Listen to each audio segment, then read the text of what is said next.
Natukoy na ng mga otoridad ang dalawa pang suspect sa pamaril sa palengke ng Pasig noong Sabado na ikinamatay ng 3 tao.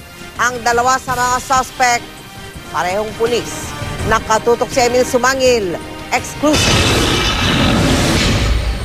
Higit 24 oras makaraan ng madugong insidente ng pamaril sa Pasig City Public Market noong Sabado na ikinamatay ng 3 katao. Nakilala na ng Pasig Police sa isinagawang tactical interrogation ang dalawa pang kasabwat ng nadakip na suspect na si Ray Rufino.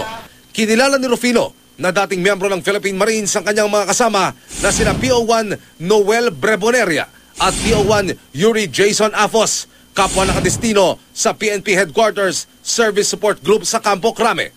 Sinampahan na si Rufino ng nagkamong robbery with multiple homicide, pati na ang dalawang suspect na pulis. Lumitaw kasi sa investigasyon na sila ang umagaw ng bag na may mahigit 100,000 piso mula sa mga binaril nilang negosyante at kolektor sa palengke na sina Roel Malimban at Juanito Molina noong Sabado.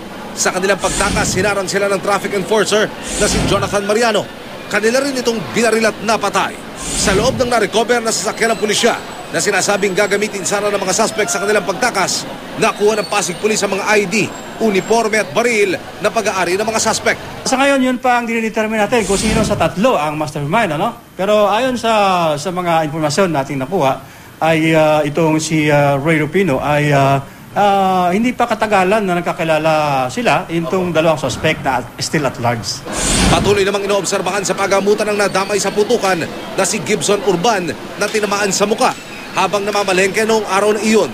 Ang pamilya naman ng 35 anyos sa traffic enforcer na si Jonathan Mariano, bagaman taas noo sa kaliwat kanang pagkilalang kanilang natatanggap dahil sa kabayanihang ipinamalas ng biktima. Nang harangin at habulin nito ang mga suspect na walang awang bumaril sa kanya. Humihingi ng hustisya at tulong sa lokal na pamahalaan.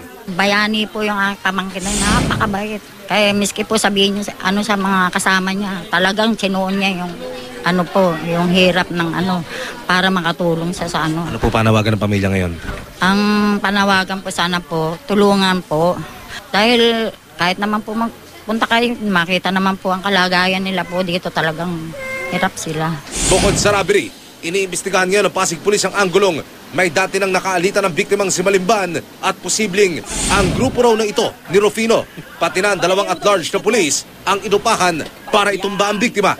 Nanawagan ng Pasig Police sa mga suspect na pulis na nanatiling at-large, isuko na ang mga sarili para sa ikalilinaw ng kaso. Yung hepe nila sa Camp Crame ay nag-coordinate na sa amin kaninang umaga at nung nakarang araw.